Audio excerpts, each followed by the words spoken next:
यार अब जेई के लिए बहुत कम दिन बचे हैं, तो इस वीडियो में मैं आपको वो सब बताऊंगा जो आपको जेई मेंस में नहीं करना है। आप बहुत वीडियोस देख सकते हो यूट्यूब पे, या आपको लोग बताएंगे, आपके मेंटर बताएंगे, आपके टीचर जी आपको बताएंगे कि आपको क्या करना है, क्या चीज आपको फॉलो करनी है। बट आपको वो चीज बताने की कोशिश करूंगा जो आपको नहीं करना है। ये क्या है, ये मेरा खुद का एक्सपीरियंस है, जो मेरे दोस्त हैं बाकी कॉलेज में उनसे मैंने कुछ चीजें पूछी हैं। जितने भी इनपुट हैं जो आपको पेपर में नहीं करने चाहिए या पेपर से पहले नहीं करने चाहिए, उसके बारे में हम एक लिस्ट बना लेंगे, तो आप इन चीजों का ध्यान रखना।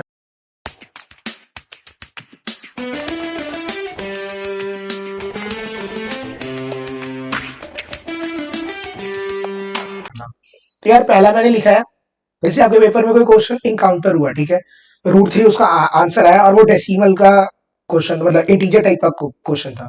तो रूट 3 मतलब 1.7, ठीक है।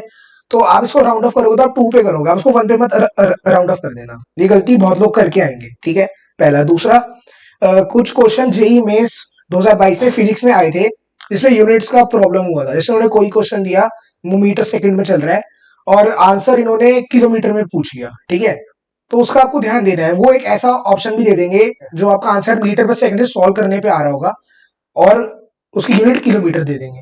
तो बच्चे वो टिक कराएंगे, बट असली में वो आंसर मीटर पर सेकंड का था और आपने किलोमीटर पर सेकंड वाला टिक कर दिया। तो वो गलत हो गया, आपको आप उसको कन्वर्ट करना पड़ेगा। तो ये आपको दूसरी चीज ध्यान देनी है। पहला, आपको राउंड ऑफ ढंग से करना है। गलती हो जाती है, मैं भी करके आया था। दूसरा, आपको ये यूनिट्स का ध्यान रखना है। ये बहुत अच्छे क्वेश्चन थे। आपको पता नहीं, मेरे को आपको पता है कि नहीं पता है, बट ये बहुत फेमस हुआ था क्वेश्चन 2022 में, ठीक है। दूसरा यार, अब आपको अपना स्लीप साइकिल ठीक करना है, ठीक है। जिनका पेपर मॉर्निंग में होता है ना, सुनने में आपको वेग लगेगा, बट बहुत प्रॉब्लम उन्हें फेस करनी पड़ सकती है। सेंटर पे पहले ही पहुंचना होता है, क्योंकि टेंशन भी होती है। अगर आप लेट हो गए तो आप सेंटर के अंदर या पेपर मान लो नहीं दे पाए, लेट हो गए, तो आपको पहले ही पहुंचना पड़ता है। तो आप मॉर्निंग वाले जो बच्चे, हो सकता है अभी आपको नहीं पता, या आपको पता भी होगा अगर एडमिट कार्ड आ गया होगा तब उसके बाद ये वीडियो निकलेगी यूट्यूब पे। तो आपको अपना स्लीप साइकिल ठीक करना है, ठीक है। स्लीप साइकिल अपना ठीक करके रखो, ताकि अगर आपका मॉर्निंग में पेपर होता है तो आपको प्रॉब्लम नहीं आएगी, ठीक है। तो और हाँ, और दूसरा स्लीप साइकिल, और पहला स्लीप साइकिल। दूसरा, आपकी डाइट। आपको लाइट फूड खाना है, आपको जंक फूड बिल्कुल नहीं खाना है। इन केस अगर आपकी तबीयत खराब हो जाती है, ठीक है, जी तक आपकी ठीक नहीं हो पाती, आपका 1 या 2 साल जितनी भी प्रिपरेशन होगी आप रुइन हो जाएगी। तो आपको जंक फूड नहीं खाना है, हेल्दी डाइट खानी है, घर का खाना खाना है, लाइट खाना खाना है, ज्यादा हैवी भी नहीं खाना है। हैवी खाने से नींद आएगी तो आप पढ़ भी नहीं पाओगे। हो सके फ्रूट्स खाओ रोज, ठीक है। और हाँ, तो इसमें नेक्स्ट पॉइंट में ऐड करना चाहूंगा, आपको हमेशा कंफर्टेबल ड्रेस पहन के जानी है जेई के अंदर। देखो यार, वो ये थोड़ी ना बोलते हैं आपको पजामा पहन के नहीं आना या आपको जींस ही पहन के आनी है। तो आप कंफर्टेबल ड्रेस पहन के जाओ, तो ये आपको बहुत फायदा करेगा। क्योंकि 3 घंटा बैठना होता है, वैसे ही बहुत टेंशन होती है। ड्रेस अगर कंफर्टेबल नहीं है तो आपको और प्रॉब्लम होगी, तो आप डाइवर्ट होगे। हमें डाइवर्ट नहीं होना है। तो कंफर्टेबल ड्रेस पहन के जाओ। मैं तो चप्पल पहन के ही चला गया था। चप्पल पहन के चले जाओ, जूते वूते पहनने की कोई जरूरत नहीं है, ठीक है। अच्छा हाँ, मैं इसका एक पार्ट 2 भी बनाऊंगा, उसमें मैं आपको क्वेश्चंस दिखाऊंगा जो मैं बोल रहा हूँ। जैसे कि ये आपको ये ऐसे राउंड ऑफ करना चाहिए था, ये टिक करना चाहिए था। जो क्वेश्चन मैं अपने खुद शिफ्ट में गलत करके आया था। मेरी खुद की शिफ्ट में मेरी 99.39 परसेंटाइल आई थी, और मैं 40 मार्क्स लूज करके आया था सिली मिस्टेक्स की वजह से ही। नहीं तो मेरी 99.8 परसेंटाइल बन जाती। तो वो क्वेश्चन मैं आपको दिखाऊंगा। आपको वो गलती नहीं करनी है। अगर आपने मेरी बातें मानी, आगे भी मैं और लिस्ट करता हूँ पॉइंट्स, आपके 25 से 30 नंबर इंक्रीज हो सकते हैं पार्ट 2 को देखने के बाद। तो आप पूरी वीडियो अच्छे से देखो, ठीक है। हाँ, दूसरा, इसके बाद मैं बोलना चाहूंगा कि यार, आपको रिपोर्टिंग टाइम से जो भी है थोड़ा पहले ही पहुंचना है, आधा पौना घंटा, ठीक है। पहले पहुंचो, और हो सके अगर आपकी रीच में है तो आप जो आपका सेंटर है एक दिन पहले देख के आओ। आप देख के आ रहे हो, या अगर आप अपने पेरेंट्स जा रहे हो तो पेरेंट्स को बोल दो, पेरेंट्स देखा है अगर आपको पढ़ना है। तो आपको सेंटर पता होना चाहिए। आपको सवेरे आप जा रहे हो या शाम को आप जा रहे हो और आपको सेंटर नहीं मिल रहा, वो चीज नहीं होनी चाहिए। अगर आपको सेंटर पता हो कहाँ पे है, नहीं पता है तो आपको एक दिन पहले देख के आना है। सेंटर आप देख के आओ, ठीक है।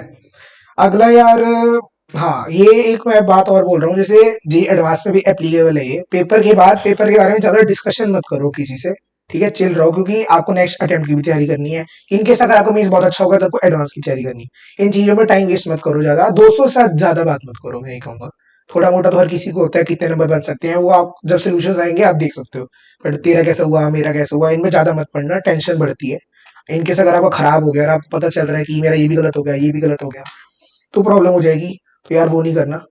दूसरा यार, ये बात होती है फर्स्ट अटेम्प्ट में आप जितना जोर लगा सकते हो लगा दो, सेकंड अटेम्प्ट में सेम परसेंटाइल लाने के लिए ऑन एन एवरेज 20 नंबर आपको इंक्रीज करने पड़ते हैं। मैं अपना केस बताता हूँ, मेरे 199 थे फर्स्ट शिफ्ट में, परसेंटाइल आई थी मेरी 99.39। सेकंड शिफ्ट में मेरे 214 मार्क्स थे, 15 नंबर ज्यादा थे, परसेंटाइल आई थी मेरी 99.1।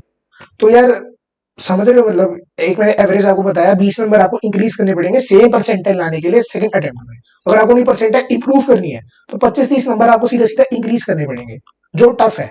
ठीक है, तो जितना आपको जोर लगाना है आपको फर्स्ट अटेम्प्ट पे ही लगाना है, वो आपका वो आपको बहुत बेनिफिट करेगा। एक मैं और बोलूंगा, ठीक है, जैसे मैंने अपने चैनल पे भी स्ट्रेटेजीज बताई हैं पेपर अटेम्प्ट कैसे कर रहे हैं, बट वो आपको हेल्प करेगा। ठीक है, आप अपने हिसाब से ही देखो, जब बेस्ट स्ट्रेटेजी वही होती है जो आपको सूट कर रही है, समझ रहे हो। मैंने कुछ बोली, आपने अपने मेंटर से कुछ और सुन ली, टीचर से कुछ और सुन ली, किसी और भैया दीदी से कुछ और सुन ली।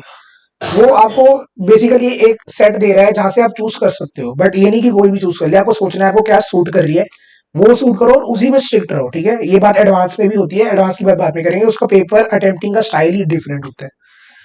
ठीक है, और एक और बात है जैसे मॉक्स के ऊपर, तो मॉक्स अब इतने नहीं देने। ठीक है, कम नंबर आ गए, डीमोटिवेशन होगा। जो कर लिया आपने बस रिवाइज करो, और ज्यादा अगर एक्स्ट्रा चैप्टर बचे हैं कोई नहीं करे उनको आप मत छेड़ो। ठीक है, जो पढ़ रखा है उसे रिवाइज करो, फॉर्मूले अच्छे से मगअप कर लो, मैं यही बोलूंगा जी मेंस के लिए, क्योंकि आ जाते हैं। और इनकेस अगर आपको ऐसा लग रहा है कि कुछ चैप्टर आपको करना है या नहीं है, तो सिर्फ उसके फॉर्मूले पढ़ के जाओ और कुछ नहीं करना है। कोई फॉर्मूले की चीट शीट है या आपके पास कोई बुक है या आपके टीचर ने आपको कोई फॉर्मूला सेट बना के दिया है उस चैप्टर का, बस वो करके जाओ। और ये इससे ज्यादा नहीं कर रहे हैं। और यार इतना ही था पार्ट वन में। पार्ट टू इसका मैं लेके आऊंगा, और पार्ट टू में हम वो सब चीजें कवर करेंगे जो बेसिकली क्वेश्चंस के थ्रू, कि ये गलती आप यहाँ कर सकते हो तो आपको यहाँ ये नहीं करनी है। तो मैं 8 से 9 क्वेश्चन आपको पार्ट टू में दिखाऊंगा, जो आपको बेसिकली उनका ध्यान रखना है। ऐसे क्वेश्चन आपके पेपर में भी डेफिनेटली आएंगे, मेंस का पैटर्न रिपीट ही होता है, हर साल प्रीवियस रिपीट हो जाते हैं। तो उन चीजों का आपको ध्यान रखना है। तो पार्ट वन पार्ट टू अगर आपने पूरे अच्छे से देखे हैं, आप उन्हें इंप्लीमेंट करोगे, तो आपके लिटरली 20 से 25 नंबर इंक्रीज होंगे, इसमें कोई डाउट नहीं है। और कुछ बच्चे ये सोच रहे होंगे यार भैया क्या बोल रहे हैं, ठीक है, तो यार ऐसा नहीं है। ये जो बातें होती है ना, आपको जेई का दिन आपका जब होगा आपको पता चल जाएगा आपको क्या प्रॉब्लम हो रही है। ठीक है, आपने खाना नहीं खाया, मेरी मेरी मैं बताता हूँ, मेरी बिट सेट में तबियत तबियत खराब हो गई थी खाने की वजह से। जी मेन्स में मैंने वो ध्यान रखा। ठीक है, तो वो आपको नहीं करना है। मेरे को वॉमिटिंग जैसा हो गया था, तो बिट सेट का पेपर बहुत मुश्किल से अटेम्प्ट करके आया था मैं। तो ध्यान रखना है। ठीक है, कंफर्टेबल ड्रेस पहन के जानी है, और इन सब चीजों का आपको ध्यान रखना है। ये झूठ मूठ की बातें नहीं है, सब सच है। मोस्ट ऑफ यू आपको ये कुछ ना कुछ चीजें आप फेस करोगे, तो इन सब चीजों का आपको ध्यान रखना है। और यार आपको और कोई डाउट है, कुछ आपको चीज पूछनी है, तो यार आप डाल दो कमेंट्स में, मैं उस पर वीडियो बनाने की पूरी कोशिश करूंगा as early as possible. So okay guys, I wrap it up. So all the best, thank you.